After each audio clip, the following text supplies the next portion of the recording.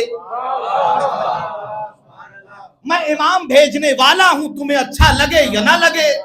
بڑی توجہ، انما یرید اللہ لیذھب عنکم الرجس، میں اہل بیت سے اہل بیت کو طاہر کرنے والا ہوں، چاہے جل کے خاک ہو جاؤ،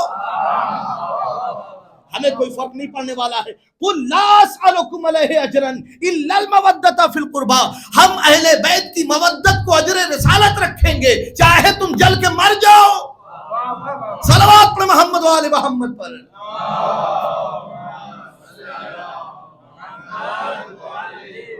تو اس نے احکام تکوینیہ رکھے ہیں، اس میں آپ کا کوئی اختیار نہیں ہے، کوئی آپ کا کام، کوئی دال گلنے والی نہیں ہے، اس نے طے کر دیا انما یرید اللہ لیذھب عنکم الرجس اہل البیت ویطہرکم تطہیرا۔ اے اہل بیت، ہم تم سے ہر نجاست کو، ہر گندگی کو، ہر رجس کو دور رکھیں گے، جس طریقے سے دور رکھنے کا حق ہے۔ اچھا، کمال کا مفتی بھی ہے، آپ یہ دیکھیں کتنی باریکیاں، جنہیں امی کا صرف ایک معنی سمجھ میں آتا ہے، وہ قرآن میں نہ جانے کتنے معنی تلاش کرنے لگتے ہیں، حروف کے کتنے معنی تلاش۔ صاحب یہ تو مضارع ہے، یرید اللہ، اللہ ارادہ کرے گا، پتہ نہیں پاک کیا یا نہیں کیا۔ بڑی توجہ بھی ہے، تو اللہ ارادہ کرے گا نا۔ امام سجاد نے اپنی دعا میں ارشاد فرمایا امرہ ماضٍ، کہ جب وہ ارادہ کر لیتا ہے تو وہ پاسٹ بن جاتا ہے، وہ ماضی بن جاتا ہے، یعنی جیسے ہی اس نے ارادہ کیا وہ پاک ہو گئے۔ اور جب قرآن کا ایک کمال یہ ہے کہ قرآن کی ایک آیت اپنی دوسری آیت کی تفسیر کرتی ہے۔ ایک جگہ تو قرآن نے کہا انما یرید اللہ لیذھب عنکم الرجس، اللہ کا یہ ارادہ ہے کہ اہل بیت تم سے نجاستوں کو دور رکھے، تمہیں پاک رکھے، جو پاک کرنے کا حق ہے۔ تو قرآن نے کہیں جواب دیا، آئیے اٹھائیے سورہ واقعہ، انہ لقرآن کریم فی کتاب مکنون لا یمسہ الا المطہرون، کہ بے شک یہ قرآن کریم ہے، فی کتاب مکنون، اس قرآن کو ہم نے کتاب مکنون کے اندر رکھ دیا ہے، لا یمسہ، اسے کوئی چھو نہیں سکتا مگر سوائے ان لوگوں کے جنہیں پاک کر دیا گیا ہے، جنہیں پاک کر دیا گیا ہے۔ بڑی توجہ، اس کا مطلب یہ ہے کہ کچھ ذوات مقدسہ ہیں کہ جنہیں پاک کیا گیا ہے، نجاست جن تک آ نہیں سکتی وہ اتنے پاکیزہ ہیں۔ اچھا یہ بتائیے، دیکھیے مطہرات کا وجود آپ سنتے رہتے ہوں گے مولانا سے جب مسائل بیان کرتے ہوں گے۔ مطہرات کیا ہیں؟ وہ چیزیں جو نجاستوں کو پاک کرتی ہیں انہیں کہتے ہیں مطہرات۔ اٹھائیے گا توضیح المسائل، دیکھیے گا ان کی تعداد کیا ہے۔ پانی کیا ہے؟ مطہر ہے، یعنی اگر آپ کا لباس نجس ہو جائے، کوئی جگہ نجس ہو جائے تو پانی سے لباس کو پاک کیا جا سکتا ہے۔ مٹی مطہرات میں ہے، اگر پاؤں کے تلے میں، جوتے کے تلے میں نجاست لگ جائے تو فقہی مسئلہ ہے کہ صاحب آپ زمین پر چلیے، جیسی نجاست دور ہوگی ازالے نجاست کے بعد جوتے کا تلا پاک ہو جائے گا۔ تو مطہرات کا کام کیا ہے؟ مطہرات کا کام یہ ہے کہ نجاستوں کو پاک کر دیں۔ لیکن کسی بھی مفتی سے جا کے پوچھئے، مطہرات کی پہلی شرط یہ ہے کہ خود پاک ہو۔ بڑی توجہ کیجیے گا، اگر پانی خود نجس ہو آپ لاکھ غسل کرتے رہیے پاک نہیں ہوں گے، آپ لاکھ لباس دھوتے رہیے، کیوں؟ کہ سب پانی خود نجس تھا، تو اب پاکیزگی نہیں آئے گی۔ جس زمین پر آپ نجاست لے کے چل رہے تھے وہ زمین خود نجس تھی، تو اب آپ کے جوتے کے تلے کو پاک نہیں کرے گی۔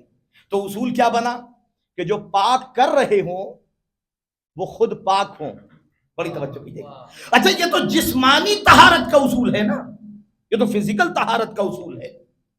بھئی پروردگار عالم نے جسم انسانی کے دو کمپوننٹ رکھے ہیں، ایک جسم انسانی ہے، ایک روح انسانی ہے۔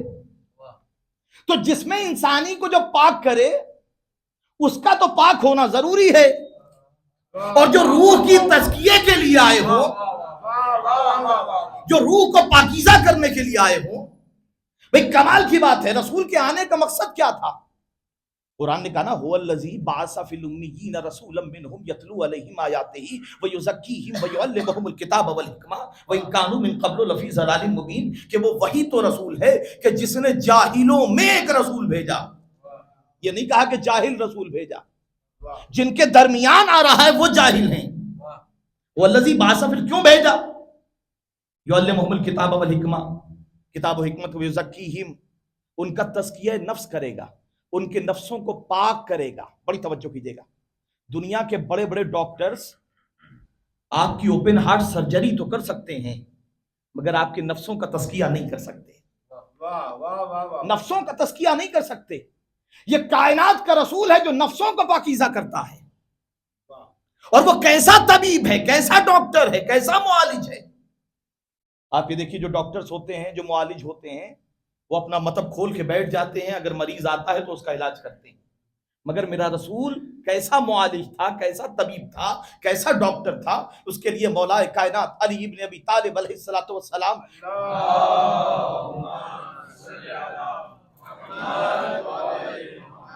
نہج البلاغہ میں ارشاد فرماتے ہیں کہ کان طبیب دوار بطبہ، میرا رسول ایک ایسا طبیب تھا، ایک ایسا معالج تھا جو اپنی طبابت کی دکان لے کے مکے مدینے کی گلیوں میں ٹہلتا رہتا تھا کہ کہیں کوئی شرک کا مریض مل جائے، کہیں کوئی نفاق کا مریض مل جائے، کہیں کوئی کفر کا مریض مل جائے، ایک ایسا طبیب۔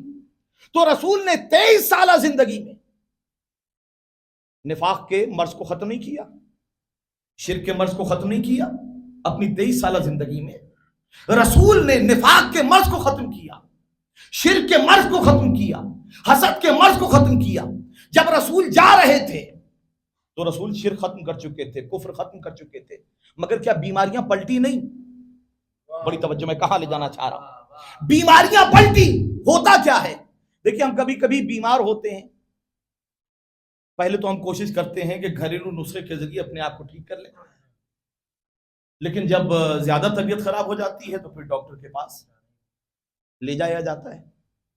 اب ہم وہاں پہنچے، ڈاکٹر نے ہماری سچویشن دیکھی، اور دیکھنے کے بعد کبھی دوائیں دے کے بھیج دیتا ہے، اور کبھی کبھی کہتا ہے کہ حالت بڑی خراب ہے، آپ کو ایڈمٹ ہونا پڑے گا۔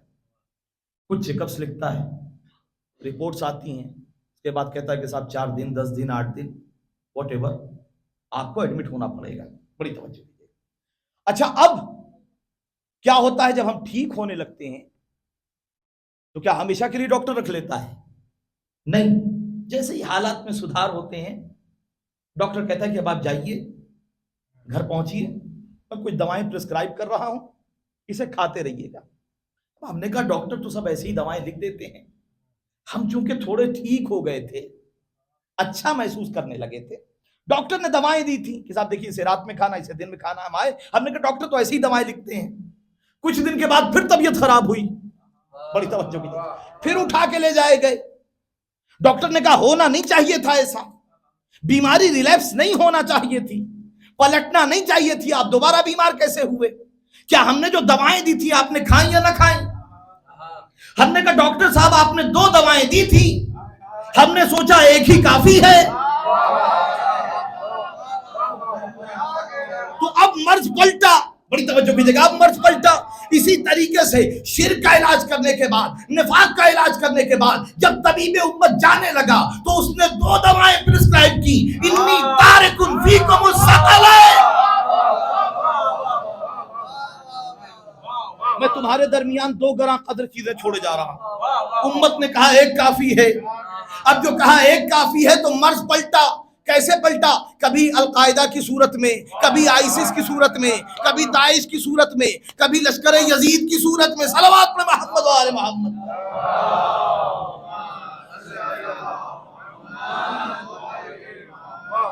تو وہ نفسوں کا علاج کرنے کے لیے آیا تھا۔ یہ جو نفسانی گندگیاں ہیں نا، یہ جو روحانی بیماریاں ہیں، اچھا کمال کی بات ہے، ہم جسمانی بیماریوں کا خیال کرتے ہیں۔ یہ جتنے انبیاء آئے نا، جتنے پیغمبر آئے، یہ میڈیکل سائنس کا انٹروڈکشن کرانے کے لیے نہیں آئے تھے۔ آج اگر رسول اللہ آ جاتے تو کیا وہ کینسر کا علاج بتاتے؟ کیا وہ بلڈ پریشر کا علاج بتاتے؟ اگرچہ آپ تاریخ میں دیکھیں تو طب نبوی موجود ہے، ہمارے ائمہ نے، رسولوں نے کچھ نسخے بھی بتائے ہیں، مگر ائمہ کا کام میڈیکل سائنس کی ترقی کے لیے نہیں تھا، بلکہ ائمہ کا کام یہ تھا کہ آپ کو اس لائق بنا دیا جائے کہ بیماریاں پنپیں ہی نہیں۔ بڑی توجہ کیجیے گا، اس لیے وہ روحانی بیماریوں کا علاج کرنے کے لیے آئے تھے۔ آج جتنی بیماریاں ہیں نا، میرا یقین کیجیے یہ بیماریاں ہوتی نہیں اگر روحانی بیماریاں نہ ہوں، اگر نفسانی بیماریاں نہ ہوں۔ یہ جتنی بیماریاں ہیں یہ ساری بیماریاں پرتو ہیں، پس منظر ہیں روحانی بیماریوں کا۔ اگر روحانی بیماریاں ہی نہ ہوں، جس طریقے سے بلڈ کینسر یا کینسر ایک بیماری ہے، بلڈ شوگر ایک بیماری ہے، بلڈ پریشر ایک بیماری ہے، اسی طریقے سے حسد ایک بیماری ہے، نفاق ایک بیماری ہے، غیبت ایک بیماری ہے، لوگوں کی برائیاں کرنا ایک بیماری ہے، کینہ رکھنا ایک بیماری ہے۔ یہ ساری بیماریاں ہیں، تو انبیاء ان بیماریوں کا علاج کرنے کے لیے آئے تھے۔ اور اگر یہ بیماریاں آپ نے ختم کر دی، اور یقین مانیے یہ جو بی پی ہائی ہوتا ہے نا، یہ پریشانیاں ہوتی ہیں، اگر ہم اپنا روحانی علاج کر لیں تو جسمانی بیماریاں ہمیں لگی نہیں سکتی۔ معصوم نے حدیث میں ارشاد فرمایا کہ الحاسد، کل بات ہو رہی تھی بھئی حسد کی بات چل رہی ہے، اسد کی بات نہیں چل رہی ہے۔ الحاسد مضر بنفسہ قبل ان یضر المحسود، کہ حسد کرنے والا اپنا نقصان پہلے کرتا ہے، دوسرے کا نقصان بعد میں کرتا ہے۔ آپ اپنی پریکٹیکل لائف میں اٹھا کے دیکھ لیجئے، آپ جس سے حسد کر رہے ہیں، اچھا کمال کی بات ہے وہ تو خوش ہے، اسے معلوم بھی نہیں کہ کون کون ہم سے جل رہا ہے۔ آپ اپنا بی پی بڑھائے ہوئے ہیں، آپ اپنا بلڈ پریشر بڑھائے ہوئے ہیں، آپ اپنی شوگر بڑھائے ہوئے ہیں۔ اس کا مطلب یہ ہے کہ جس سے حسد کیا جا رہا ہے اسے کوئی نقصان نہیں پہنچ رہا ہے۔ تو روحانی علاج کے لیے آئے تھے۔ روحانی علاج کون کرے گا؟ جس طریقے سے جسمانی طہارت کے لیے چیزوں کا پاکیزہ ہونا ضروری ہے، اسی طریقے سے روحانی علاج کے لیے کوئی ایسا ہو کہ جو روح کو پاکیزہ کر دے۔ تو آپ دیکھیں گے علی کا دور حکومت وہ دور ہے، بڑی توجہ کیجیے گا، آج دنیا کتنی بھی ترقی کر لے نا، جرائم کو مٹانے کے لیے، جرائم کو ختم کرنے کے لیے، کرائمز کو ختم کرنے کے لیے قانون ہر سال بدلے جاتے ہیں، سخت سے سخت قانون بنائے جاتے ہیں، لیکن یاد رکھیے قانون بنتے ہی ہیں ٹوٹنے کے لیے، اور اس کنٹری میں اور بہتر کون سمجھ سکتا ہے؟ قانون بنتے ہی ہیں ٹوٹنے کے لیے۔ آپ قانون سخت سے سخت کرتے چلے جائیے، اس کا حل لوگ پہلے نکال کے بیٹھے رہتے ہیں۔ جتنی سیکیورٹی ٹائٹ ہوتی جاتی ہے تو دنیا کے بڑے ترقی یافتہ ممالک قانون کو سخت سے سخت کرتے چلے جا رہے ہیں، لیکن کہیں نہ کہیں قانون میں لوپ ہوتا ہے۔ بڑی توجہ کیجیے، اس لیے کہ قانون جب تک ڈنڈا سر پہ ہوتا ہے تب تک ماننے کے لیے آدمی تیار ہوتا ہے۔ بڑی توجہ کیجیے گا، جیسے ہی ڈنڈا ہٹا قانون کا احترام نہیں رہ جاتا۔ علی نے اپنے دور میں وہ نظام حکومت قائم کیا ہے۔ جب علی کو تھکی ہوئی خلافت ملی ہے، جب تھکا ہوا مسلمان علی کی خدمت میں آیا اور کہنے لگا یا علی ہم ڈوب جائیں گے، ہم مر جائیں گے، ہم مٹ جائیں گے، ہم ختم ہو جائیں گے، خلافت تسلیم کر لیجئے۔ تو علی نے کہا ٹھیک ہے۔ مسلمانوں نے کہا ہاتھ بڑھائیے بیعت کریں۔ علی نے کہا بیعت بند کمروں میں نہیں ہوتی، بیعت بند کمروں میں نہیں ہوتی، بیعت کھلے میدان میں ہوتی ہے۔ علی نے کہا جاؤ۔ مدینے کی مسجد چھلک رہی ہے، کوئی بصرے سے آیا ہے، کوئی عراق سے آیا ہے، کوئی کوفے سے آیا ہے، کوئی مکے سے آیا ہے، الگ الگ، کوئی طائف سے آیا ہے، الگ الگ جگہوں سے لوگ آئے ہوئے ہیں۔ کیوں آئے ہیں؟ علی کے پیچھے نماز پڑھنے کے لیے۔ مسجد چھلک رہی ہے، کہیں جگہ نہیں ہے قدم رکھنے کی۔ روایتیں بیان کرتی ہیں کہ ایک شخص مسجد میں داخل ہو رہا ہے اور اس نے کہا کہ بھیا مجھے آگے جانے دو۔ لوگوں نے کہا بڑی دیر سے بیٹھے ہیں، بڑے چالاک سمجھ رہے ہو، جاؤ کہیں اور جگہ نہیں ہے۔ وہ دوسرے دروازے پہ گیا، اس نے کہا بھیا مجھے آگے جانے دو۔ وہ کہنے لگے تم ہی چالاک ہو، ہم بڑی دیر سے بیٹھے ہیں، ہم نہیں جانے دیں گے۔ جب تیسرے دروازے پہ گیا نا، بڑی توجہ کیجیے گا، انہوں نے بھی منع کیا۔ تو آنے والے نے پوچھا کہ یہ بتاؤ بیٹھے کس لیے ہو، بیٹھے کس لیے ہو؟ کہا ارے علی کے پیچھے نماز پڑھنے کے لیے بیٹھے ہیں۔ آنے والے نے کہا اپنی پلکوں کو اٹھاؤ، میں ہی تو علی ابن ابی طالب ہوں، میں ہی تو علی ابن ابی طالب ہوں۔ اب اس کے بعد علی نے نماز پڑھائی ہے تو بڑے بڑے بوڑھے بوڑھے صحابیوں نے کہا آج وہ نماز پڑھی جو رسول کے پیچھے پڑھا کرتے تھے۔ اب اس کے بعد تاریخ لکھتی ہے مدینے میں جو رسول کا منبر تھا وہ 4 عرشے کا تھا۔ عرشہ سمجھتے ہیں یہ سیڑھیاں، 4 عرشے کا منبر تھا، رسول 4تھے عرشے پر بیٹھتے تھے۔ اب جو رسول کے بعد جو سلسلہ سکہ راج الوقت شروع ہوا، وہ ایک ایک احترام میں عرشے اترتے رہے۔ رسول 4تھے عرشے پہ بیٹھتے تھے، وہ آئے تیسرے عرشے پہ بیٹھے، اس کے بعد دوسرے عرشے پہ بیٹھنے والے آئے، اس کے بعد وہ پہلے عرشے پہ بیٹھتے تھے۔ دنیا حیران تھی علی کہاں بیٹھیں گے، سب پریشان تھے علی کہاں بیٹھیں گے، اس لیے کہ مسجد کے منبر کے عرشے ختم ہو چکے ہیں۔ لیکن تاریخ نے عجیب جملہ لکھا، چشم فلک نے عجیب منظر دیکھا۔ علی نے منبر پر سفر شروع کیا، پہلے عرشے پہ قدم رکھا، دوسرے عرشے پہ قدم رکھا، تیسرے عرشے پہ قدم رکھا، جا کے وہاں بیٹھے جہاں رسول بیٹھا کرتے تھے۔ بھئی علامہ ابن حسن النہروی ایک بہت بڑے خطیب گزرے، وہ کہا کرتے تھے اسے کہتے ہیں جا نشین۔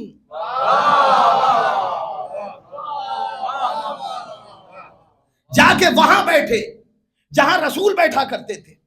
اور اس کے بعد علی نے ایک جملہ کہا ہے، الحمدللہ علی احسانہ قد رجع الحق الی اول مکانہ، حمد ہے اس پروردگار کی کہ آج حق اپنے اصل مقام پر آ گیا۔ الحمدللہ علی احسانہ قد رجع الحق الی اول مکانہ۔ اب علی رسول کی جگہ پہ بیٹھے، اور اس کے بعد تاریخ لکھتی ہے کہ علی نے اپنے دائیں ہاتھوں کی انگلیوں کو بائیں ہاتھوں میں پیوستہ کیا اور سر جھکا کے تھوڑی دیر کے لیے توقف کیا۔ مجمع چھلک رہا ہے۔ ایک مرتبہ مجمع میں چینی گوئیاں ہونے لگی، کانا پھوسی ہونے لگی، سرگوشیاں ہونے لگی، وسپرنگ ہونے لگی۔ علی نے نگاہوں کو اٹھایا، کیا باتیں ہو رہی ہیں؟ وما ھذہ النجوى بین ایدیکم، یہ تمہارے درمیان چینی گوئیاں کیسی ہیں، یہ سرگوشیاں کیسی ہیں؟ کسی نے جسارت کر کے کہا یا علی آپ وہاں بیٹھے ہیں، آپ وہاں بیٹھے ہیں جہاں رسول بیٹھا کرتے تھے۔ بڑی توجہ کیجیے گا، تو لکڑی کے منبر پہ ہاتھ مار کے کہا ہے وما ھذہ الخشب، ارے ان لکڑیوں کی اوقات کیا ہے، یہ قدم دوش رسالت پہ جا۔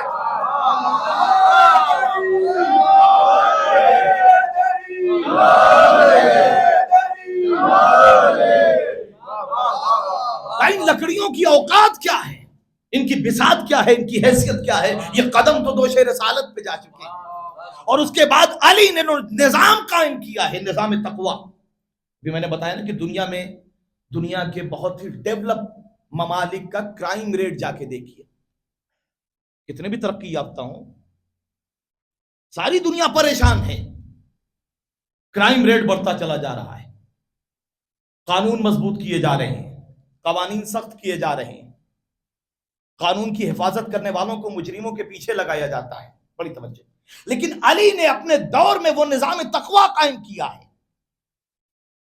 اس طریقے سے نظام تقوی قائم کیا. یہ صرف اور صرف کائنات میں علی کا دور ہے کہ جہاں مجرم خود آ رہا ہے.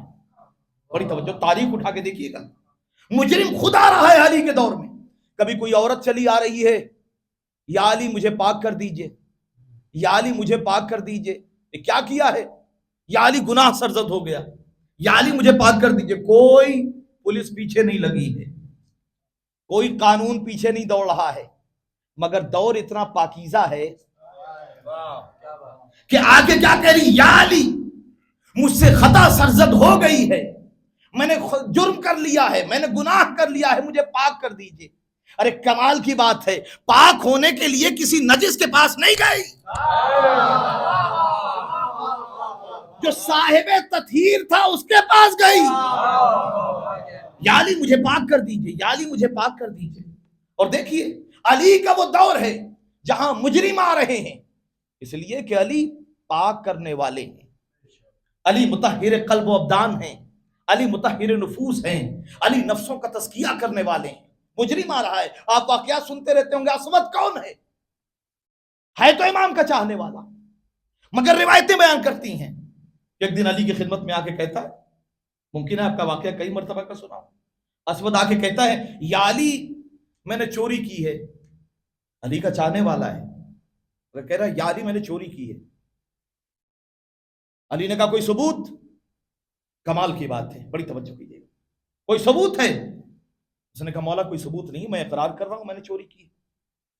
علی نے کہا بھوکا ہوگا, کوئی مجبوری رہی ہوگی, دماغ کام نہیں کر رہا ہوگا, یعنی قانون ہے جو مجرم کو چھوڑ رہا ہے.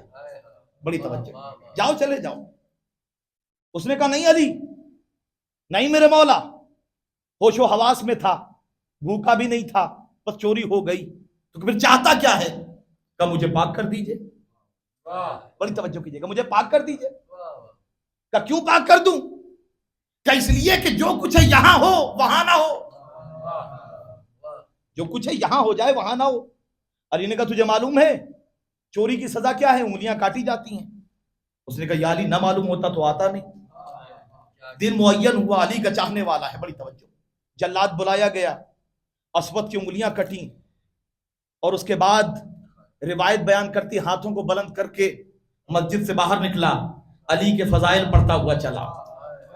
اے لوگوں بتاؤ, آؤ میں تمہیں بتاؤں کہ میرے ہاتھ کس نے کاٹے ہیں.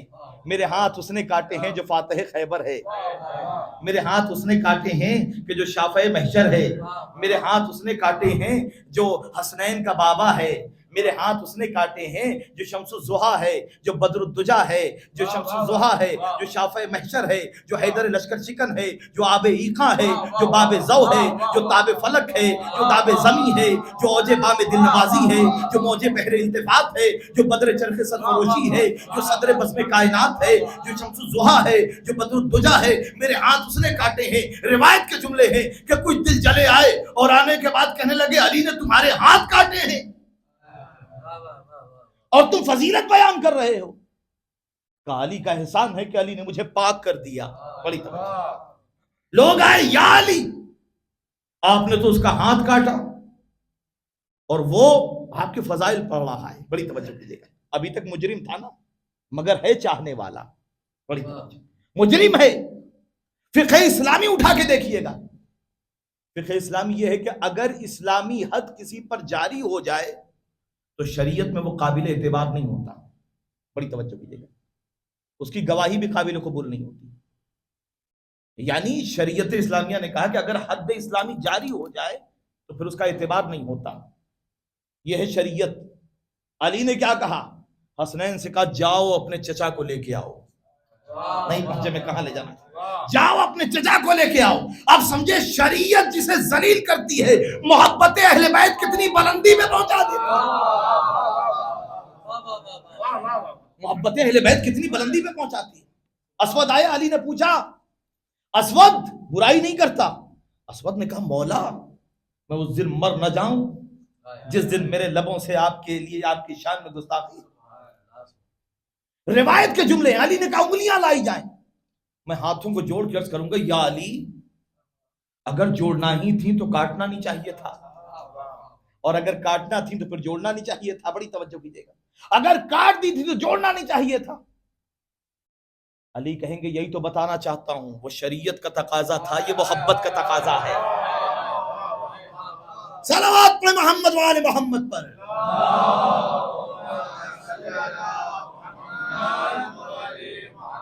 تو یہ خود اتنے پاک و پاکیزہ ہیں کہ ان کی محبت دلوں کو پاک کر دیتی ہے. اس در کی محبت دلوں کو پاک کر دیتی ہے. یہ وارث آیت تطہیر ہیں، ان سے ان کی محبت دل میں جگا کے دیکھو، علی کی محبت دل میں جگا کے دیکھو، پھر دیکھو گناہ کس طریقے سے مٹ جاتے ہیں. اور یہ میرے جملے نہیں ہیں، رسول کے جملے ہیں. حب علی تاکل الذنوب کما تاکل النار الحطب. علی کی محبت گناہوں کو ایسے کھا جاتی ہے جیسے آگ لکڑی کو کھا جاتی ہے. بڑی توجہ دیجیے گا، کبھی پریکٹیکل کر کے دیکھیے. منوں لکڑیاں ہوں، ٹنوں لکڑیاں ہوں، آگ کی کتنی ضرورت ہوتی ہے؟ ہزاروں من لکڑیاں ہوں جلانے کے لیے، کیا چاہیے کہ صاحب ایک معمولی سی ماچس. شروعات میں آگ کتنی ہوتی ہے؟ معمولی سی ہوتی ہے. بڑی توجہ کیجیے. لیکن دھیرے دھیرے آگ بڑھتی جاتی ہے، لکڑیاں کم ہونے لگتی ہیں. نہیں پہنچ رہے میں کہاں لے جانا. آگ بڑھتی جاتی، تھوڑی سی آگ من اور ٹن لکڑیوں کو برباد کرنے کے لیے کافی ہوتی ہے. ایک چھوٹی سی آگ آہستہ آہستہ آگ بڑھتی چلی جاتی ہے، لکڑیاں ختم ہوتی چلی جاتی ہیں، راکھ میں بدلتی چلی جاتی ہیں. رسول بتانا چاہ رہے ہیں حب علی کی ایک چھوٹی سی چنگاری دل میں جگا کے دیکھو، آہستہ آہستہ محبت علی بڑھتی جائے گی، گناہ مٹتے چلے جائیں گے. علی سے محبت. آیت اللہ ناصر مکارم شیرازی صلوات پر محمد وآل محمد پر.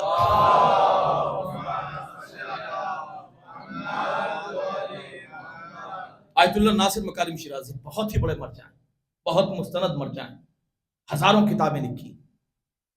ان کے پاس ایک شخص آیا، وہ آنے کے بعد کہنے لگا کہ آقا میں چاہتا ہوں کہ مولا علی کو خواب میں دیکھوں. ہم نے یہ سوچا کہ کوئی عمل بتائیں گے، کوئی نسخہ بتائیں گے، کوئی دعا بتائیں گے کہ صاحب یہ عمل جا کے کرنا. ناصر مکارم شیرازی نے کہا کہ علی کو دیکھنا چاہتے ہو؟ کہاں علی کو دیکھنا چاہتا ہوں. کہ ایک کام کرو، آج سے پانی نہ پینا. کمال کی بات ہے، پانی نہ پینا. اچھا. اب وہ حیران ہوا کہ اچھا، سوچا ہو سکتا ہے کہ اس عمل کو کرنے کے لیے، دعا کو پڑھنے کے لیے پیاسا رہنا ضروری ہو. اب وہ صاحب گیا، کھانا پینا پانی نہ پینا، کھانا پانی نہ پینا. اب وہ صبح سے رات ہو گئی، اب اسے لگی پیاس، پوری رات گزر گئی. پھر دوسرے دن پہنچا کہ قبلہ تقریباً 24 گھنٹے ہو گئے، اب کیا حکم ہے؟ جو کھانا ہو کھاؤ، پانی نہ پینا. بڑی توجہ کیجیے گا. علی سے ملاقات ہوئی کہ نہیں ہوئی؟ علی سے ملاقات نہیں ہوئی کہ پھر پانی نہ پینا. اب ظاہر سی بات ہے کہ ایک انسان کب تک بغیر پانی کے رہ سکتا ہے؟ کمزور ہو گیا، بستر پہ پڑ گیا، مگر ارادے کا مضبوط تھا. دوسرے دن اٹھا کے لے جایا گیا. اب جب پھر پہنچا، پھر وہی حکم پانی نہ پینا. وہ کہنے لگا مر جاؤں گا میں. کہ ٹھیک ہے، جب مرنے لگنا، مرنے کے قریب ہونا، تو اس سے 1-2 گھنٹے پہلے آنا، میں بتاؤں گا. اب وہ پھر جب پہنچا، حالت خراب ہوئی. کہ یہ بتاؤ کہ نیند آئی کہاں؟ نیند تو آئی. کہ نیند میں کیا دیکھا؟ کہ دیکھا کہ بارش ہو رہی ہے، دیکھا چشمے ابل رہے ہیں، دیکھا آبشار بہ رہے ہیں، دیکھا سمندر ٹھاٹھے مار رہا ہے. بڑی توجہ. آیت اللہ ناصر مکارم شیرازی نے کہا 2.5 دن کے لیے پانی نہیں پیا تو خواب میں پانی پانی دیکھتا رہا. ارے دل میں محبت علی کی جوت جلا کے دیکھ، ہر طرف علی ہی نظر آئیں گے.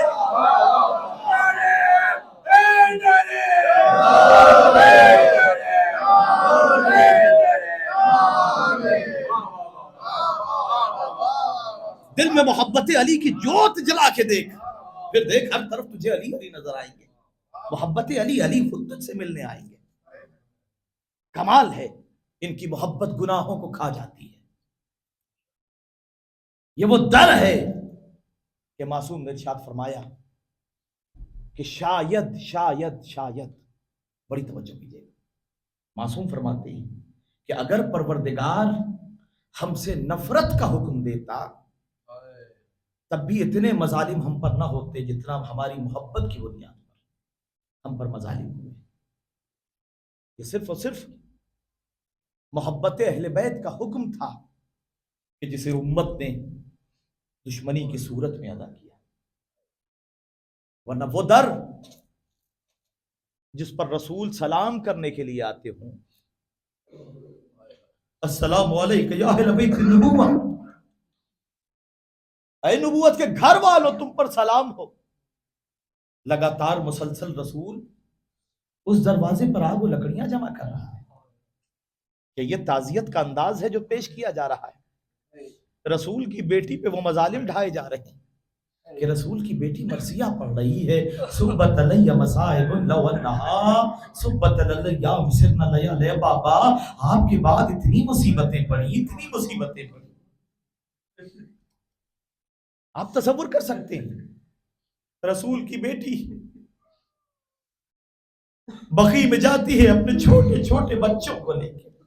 ارباب عزت تصور شرط ہے. آپ سوچئے کائنات کا رسول جس کا بابا ہو، فرشتے جس دروازے کا احترام کرتے ہو، ہائے آج زہرا پہ وہ وقت آ گیا ہے کہ زہرا اپنے چھوٹے چھوٹے بچے حسنین کو لے کے بقیع میں جاتی ہے، گریہ کرتی ہے. مظالم کی انتہا کر دی گئی. جس درخت کے نیچے بیٹھ کے شہزادی گریہ کرتی تھی، تاریخ نے لکھا اس درخت کو بھی کاٹ دیا گیا. شہزادی دھوپ میں گریہ کرتی. ابن لبید یا ابن لبید ایک راوی ہے، وہ بیان کرتا ہے کہ ایک دن میں سفر سے آیا، میں نے کیا دیکھا، اور بابا صاحب دل پہ ہاتھ رکھ کے سنیے گا. ابن لبید کہتا ہے کہ میں نے کیا دیکھا، بقیع میں تپتی ہوئی دھوپ میں خاتون ہے جو اپنے چھوٹے چھوٹے بچوں کو لے کے گریہ کر رہی ہے. میں نے جب دور سے دیکھا نا تو مجھے سمجھ میں نہیں آیا. میں نے سوچا کوئی ضرورت مند ہے، کوئی محتاج ہے، کچھ مشکلات میں ہے. میں قریب گیا، نزدیک جانے کی جسارت نہ کر سکا. میں نے پوچھا کہ تم کون ہو، آپ کون ہیں؟ ایک مرتبہ بی بی نے سر کو اٹھایا، کہا ابن لبید نہ پہچانا، میں تیرے رسول کی بیٹی فاطمہ الزہرا. جزاک اللہ، خدا آپ کو کسی غم نہ رلائے. یہ جملہ سننا تھا کہ ایک مرتبہ ابن لبید کہتا ہے شہزادی آپ گھر کے باہر کیوں ہیں؟ شہزادی آپ گریہ کیوں کر رہی ہیں؟